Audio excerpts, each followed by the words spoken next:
Today we're back with the Hitman Brett Fortney, and he's going to give us the top 5 records in his collection right now. That's all going to happen next here on Todd's Turntable Talk.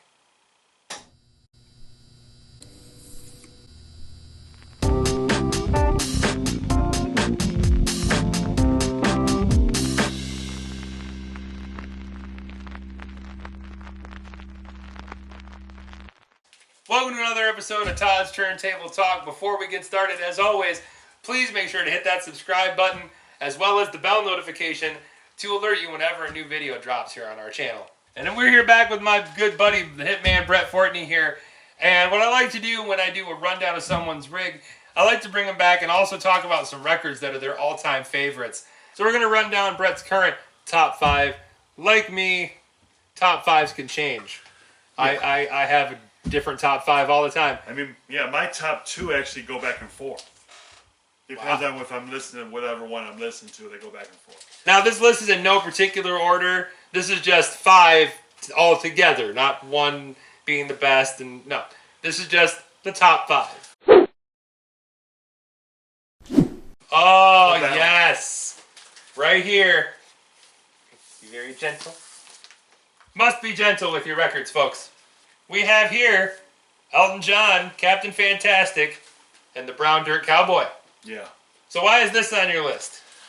Well, that album came out in 1975, and I was born in 66, so I'm probably about 9 or so. Maybe I'm doing my 9th birthday in 1975. I think that's how that math works out. Sure. I remember this day when I got this in 1975, so I was 9.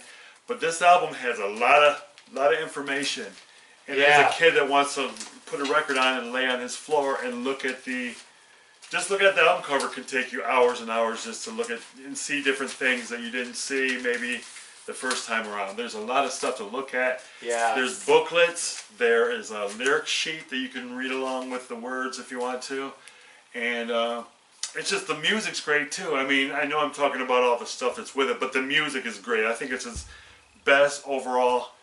In my opinion, I understand a lot of people like wanting to fight me because of the Goodbye Yellow Brick Road. I understand that, but this is the one for me. That's Someone Saved My Life Tonight, right? Someone Saved My Life. Probably the only big hit on there, but a good one. Yeah. Oh yeah. Wait a minute. Really? There's a promo copy? I try to get promos of all Michael's stuff. I hate you. Anyway, here we have gentle again, because you gotta be careful. Now, I'm not taking the records out because, well, we want to keep them clean, and why handle them if you're not going to listen to them right now? So, here we have... It's a little banged up, but it's an original, and it's got, first press, promo only. If you can see on the back here, they have these little gold stickers for promotional use only. These are what were sent to radio stations before the public got them. Yeah. But here we have...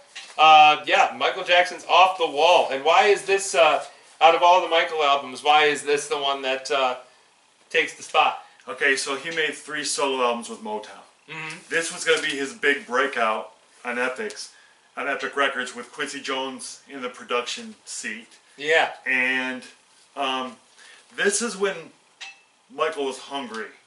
This is when... He does look pretty skinny, I mean... I don't mean it like that. But, I think that polished Thriller is great. Sure. It's a little bit too polished. I feel like Thriller almost followed the exact same procedure that this was with, get the funky song at the beginning and whatever. What I'm saying is this is just him less polished. This is him, trying to prove himself as a grown-up. And really the first time he did stuff on Motown, but this is the first time that he was really going for it as a serious solo artist. He's 20 years old when this started getting recorded, so you know what I mean? So, very young. Yeah. It's probably in a lot of people's collection, but I will give you the holy grail of Beach Boys albums. Yes. Oh, right here. And it has to be a mono. Is this a mono? Yeah, it has to be a mono. Oh! To me, this yes! is a mono. Now, for collectors out there, or people who might not know, mono and stereo back then, a lot of albums were released on both. Now, correct me if I'm wrong, but the stereo is where things were weirdly panned. Especially with Beatles. Like the Beatles albums, you listen to Eleanor Rigby and all the music's on the left speaker and all the singing is on the right, and that's just, like, as a listener, for me, that's just weird. Yeah. Whereas the mono, it's mixed for, you know, if it were to come out of both speakers simultaneously, like one big speaker. I prefer the mono as well. I'm going to be very gentle with this, but yeah, this is, oh man. Right, look at that right there. That's an original mono pressing Beach Boys Pet Sounds right there. I mean, God Only Knows alone is worth it for me right here. Oh, man. You Still Believe in Me. Wouldn't It Be Nice? Yes. You know what I mean? Like, what else we got on there? Sloop John B. Here Today. Oh, man. It's Brian's masterpiece. It really, I mean, if you want to know why Brian Wilson went crazy, here it is, right here. That's right before he went in the sandbox and tried to reproduce what he already done, like masterpiece. Right. That's when he spent, like, you know, a year trying to record Good Vibrations, and I mean, it got There's done. a box set. There's a box set of just those sessions. of just not even that. There's a box set of Good Vibrations. Yeah, The song. there it is, original mono version. Oh, I'm jealous. That is gorgeous, and it's in freaking great shape too. This is a mono copy of my favorite Beatles album. I know everybody likes Sgt. Pepper and Abbey Road and everything, but that to me is when they kind of grew up and kind of grew into their own. You know what I mean? This is where you start getting some of the backward playing, masking. They call it masking, where things are played backwards. Parlophone label. And this is a reproduction. This one that just came out, I think, in 2014, maybe. I do have the original one over there in mono. Well, we're not messing with that.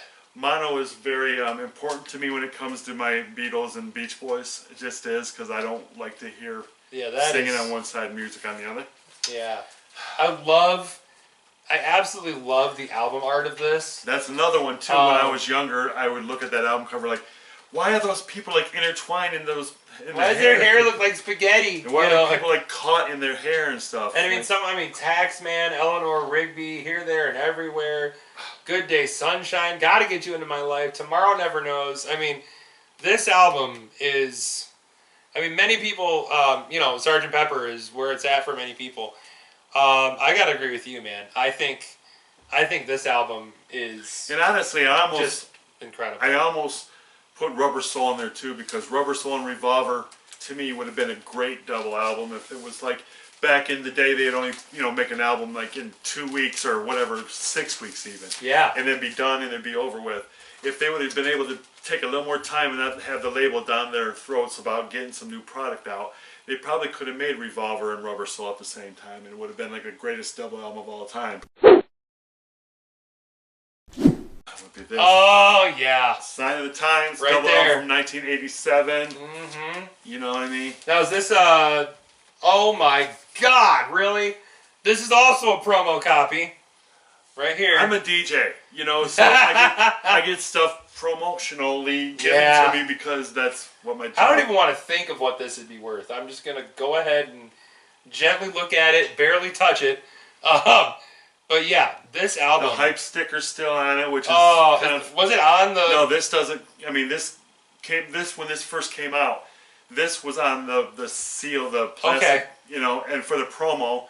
So where you got this, the person had put it on the. No, this as a promo, they left the sticker on. Oh, there. Okay. You know, it's a promo. To discern it differently from. Well, a lot of times in promo world, they would give you stuff that wasn't in the plastic. Like maybe it was so hot that they didn't think you had time to take the plastic off to put it on the radio. Fair enough. But a lot of times they just send it to you like that without the plastic. Yeah, the only thing I never liked about this, and not the album, because it's with not you, gatefold. with you, it is my favorite Prince album as well. Yeah. It's not a gatefold. It's 2 discs. I'm not going to take them out, but there's 2 inside here in their own independent sleeves. I always thought that was strange. Why not just make it a gatefold? I mean, look at the art that they could have worked with here. The reissue of this actually is wider. Is it? It's so kind of the records fit in a little better. Okay. And they're not so. Yeah, because you have a hard time squeezing them in this one. Yeah. But I mean, such great songs like, you know, Play in the Sunshine or Housequake or the weird song Starfish and Coffee. You know, if you I can never take the picture, man. If you set your mind free, though, maybe you'd understand. Maybe you would. Right now, this is my favorite. With good reason. Next week, suck. Next week it could be this one. And the week after that, it might go back to this one. But there you have it. Hitman's top 5 in his collection. This week. This week, yeah. We're definitely going to be talking to some other turntable enthusiasts. I'm going to go visit them at their houses, go through their top 5 as well. So we hope you're enjoying this. Make sure and check out some of these records. They're pretty incredible. Great list. Thanks for sharing, man. Thanks a lot, man. All right, and we will see you next time here on Todd's Turntable Talk. Peace.